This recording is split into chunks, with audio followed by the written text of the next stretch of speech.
morning, students. Today we are going to start our new chapter of physics, that is chapter number 10, gravitation. This is a very interesting chapter. For example, when you drop a stone from a height, what will you observe? You will observe that the stone was initially at rest, but it will start moving towards the ground and it will attain a maximum speed just before it touches the ground. So we know it cannot happen itself. There is some kind of force required, and according to Newton's second law of motion, a force is always required to produce a acceleration. So no force was exerted on the stone. Where did the force came from? Actually, this solution of this problem was given by Newton when he saw an apple falling from a tree. He understood that there is some kind of gravity. So it is clear that there is some force of attraction that holds our complex universe together. So there is some kind of force of attraction which exerts in the universe. And this force of attraction which exists between two objects is known as force of gravitation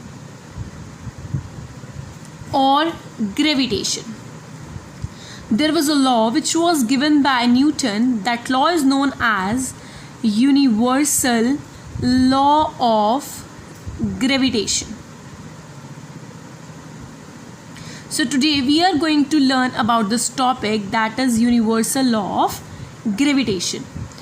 Sir Isaac, he gave a mathematical relationship to calculate the force of gravitation, and that law is known as law of gravitation.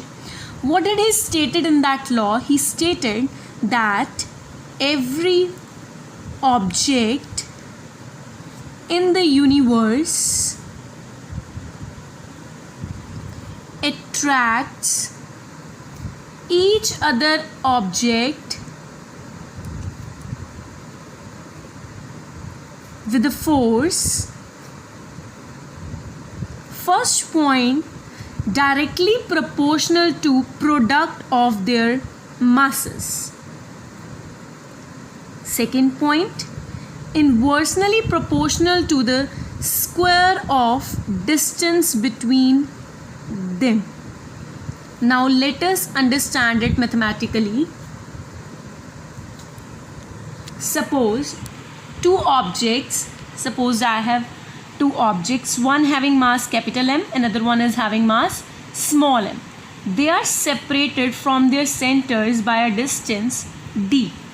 What did this law stated? This law stated that force is directly proportional to product of their masses. Product means multiply.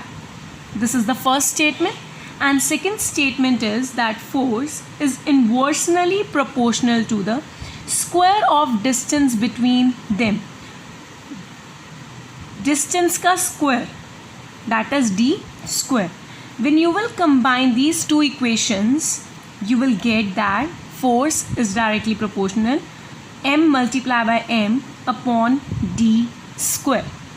And when you will remove this directional proportionality sign into equality sign, a constant will be added, and here that constant is abbreviated as capital letter G, which is a constant, and further it was named as gravitational constant. It is a constant whose value is always fixed, and its value is equivalent to 6.67 into 10 to the power minus 11 Newton meter square upon kg square. This value was calculated by a scientist whose name was Henry Cavendish. He calculated the value of G is 6.67 into 10 raised to the power minus 11. Now let us calculate the SI unit of this G. I told you that this G is called gravitational constant or universal constant, because in the whole of the universe this value is always constant. It is fixed.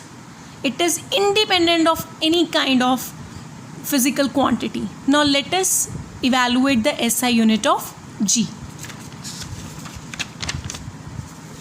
Now see, right now we discussed that force is directly proportional to G, mm upon d square.